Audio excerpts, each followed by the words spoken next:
The United States Constitution is a contract between the governed and those elected to serve them. There is a segment of federal officeholders, both elected and appointed, party toadies all, that view this contract as something akin to an ongoing renegotiation or work in progress. Pivotal to the continuance of the nation is not only a clear but universal understanding of the terms of this contract. To an American, the bedrock of the Constitution is the Second Amendment. Shatter it, and the deal's off. Shoot. First citizen, are you saying Americans believe that individuals' right to keep and bear arms is sacrosanct? Yes, and not open to debate. First citizen. First citizen, gun ownership by private citizens causes many what seems to be eternal consternation. What do you say to them?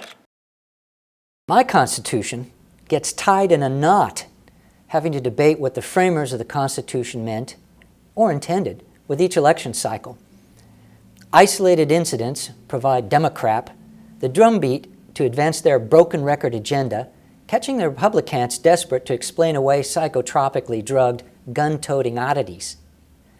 I have about as much admiration for this ragtag crowd of puerile party misfits as I do for those who wonder what is. What I do say to those who do not share the American understanding of the Second Amendment, first, I state that you simply are not American. First citizen. Shoot. First citizen, what are your views concerning the party positions on constitutional gun ownership and guarantees anyway?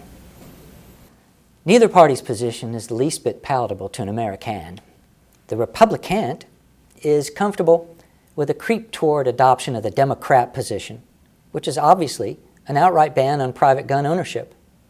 Democrat dragged the Republicans toward their position through local legislation promulgated by the pernicious blue that chips away at gun ownership rights by way of ammunition shortages, magazine bans, and registration gimmicks, all under the guise of public safety. Next. First citizen. First citizen, you clearly indicate the further movement away from a common understanding of what Americans believe to be a fundamental right will result in an end to the Republic. Would you please elaborate? To curtail the persistent attempts to recast the meaning of the Second Amendment, the obvious solution is to apply a litmus test to Supreme Court justices. The Supreme Court must be composed of 9 justices who are in complete agreement on this issue. Effective today, and until such time as this is accomplished, Americans will view any opinion issued by the court as having full force and effect of checkout counter gossip tabloid content. Without 9 justices in absolute agreement concerning or comporting with the American understanding as to the Second Amendment meaning and intention, the foundation of the Republic becomes too fragile to support the load. Next. First citizen. citizen, how do you intend to proceed? Not gingerly. One man, a former mayor of New York City, declared that he is willing to commit $50 million of his amassed wealth toward lobbying for an outright gun ownership ban. I consider this a challenge, a statement that sets a fundraising floor. I intend to raise at least $50 million to counter his initiative. The best way to show this man and his ilk that they are overwhelmingly outgunned on this issue is by using the yardstick everyone seems most influenced and impressed by: money. This means completely drying up their funding sources and ensuring what funding is available to them results in humiliating backlash. I regard gun advocacy groups that currently ascribe to the Washington model of the Republican and Democrat election cycle Whipsaw Extortion Act as co-opted and not up to this task.